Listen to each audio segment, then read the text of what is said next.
The traditional role of a military is to protect its citizens and its physical boundaries. But since the internet has none of these, it becomes quite complicated and difficult.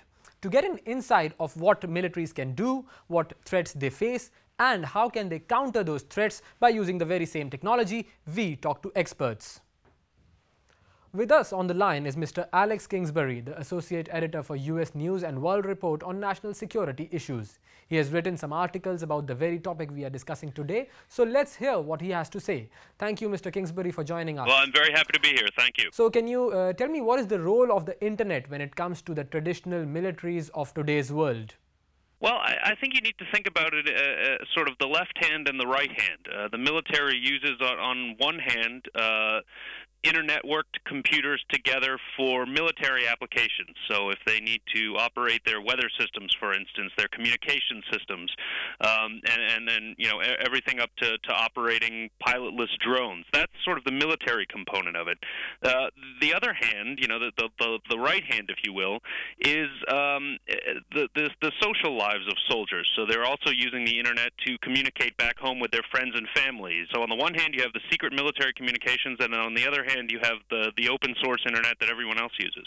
Alex, you wrote an article titled "When Do Online Attacks Cross the Line into Cyber War?" Could you elaborate for our audiences as to what it was all about? Sure. Well, as we saw in Georgia, the former Soviet Republic of Georgia, and as we're actually seeing in Tehran in the demonstrations that are going on now, computer hackers are active around the world and can actually influence events around the world simply by going online. So they can bring down websites, for instance, of government news sites or political websites. They can deface websites or change the content. They can even target things like power stations, for instance, or air traffic control systems. The issue is that the doctrine that governs open warfare, so one army against another, has some rules. The Geneva Conventions, for instance, you're not allowed to use poison gas. There aren't such rules for cyber war. So is it an act of war if one country brings down the air traffic control systems of another country? Well, it's unclear.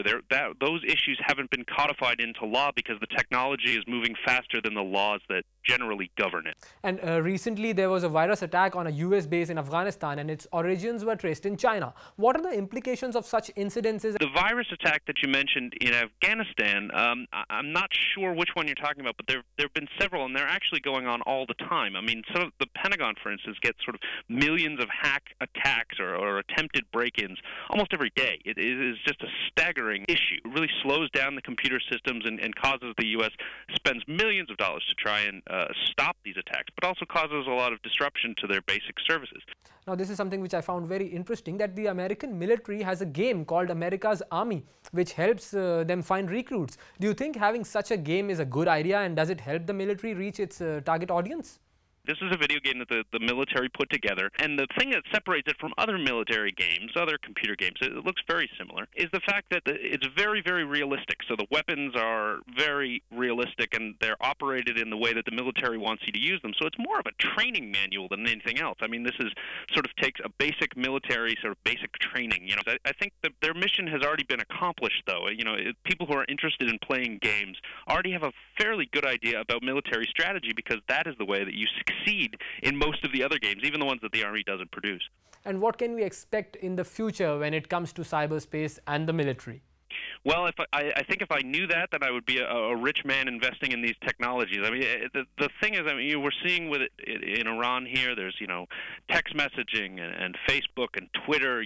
Journalists, news organizations here in the United States are relying heavily on social networking, for instance, just to report on what's going on in Iran. So, this is just a dramatic new world where a lot of information is coming through. I think, as always, the key is going to be how to manage that information and how to pull out of this vast stream of knowledge the bits that are very important and useful for the military. Thank you for talking to us, Mr. Alex Kingsbury. I appreciate it. Thank you very much. Before we end, let's unveil our Blogger of the Week segment. Last week, we asked you a question on whether enough was being done to aid the IDPs in Pakistan. This week's blogger is Ali Sukhrani, who commented on the Don.com blog stating, how can one even say that enough is being done for the IDPs? Even enough is not enough for the people who have been displaced for no fault of their own. These are very proud people who have had to run from their homes, have their women to be seen in public and made to look like strangers in their own country. When a citizen cannot even travel within his own borders, how much does it say for the government of the day? Yes, more can be done, but only if we start looking inwards and address the root causes of all our problems. Interactivity is the key to our success, which is why we are on the ever-popular social network, Twitter, with the hashtag #WiredAndActive.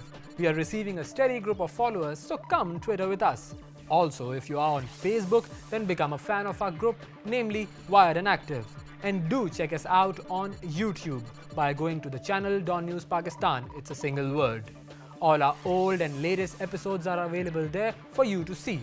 Lastly, we here at Wired and Active will be blogging at the Dawn.com blog and discussing the question of the week.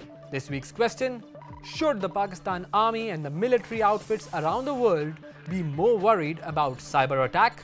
That's it for today's show of Wired and Active. I'm your host Wes Mangalwala, telling you all to remain vigilant and stay safe while traversing the wild terrains of the World Wide Web.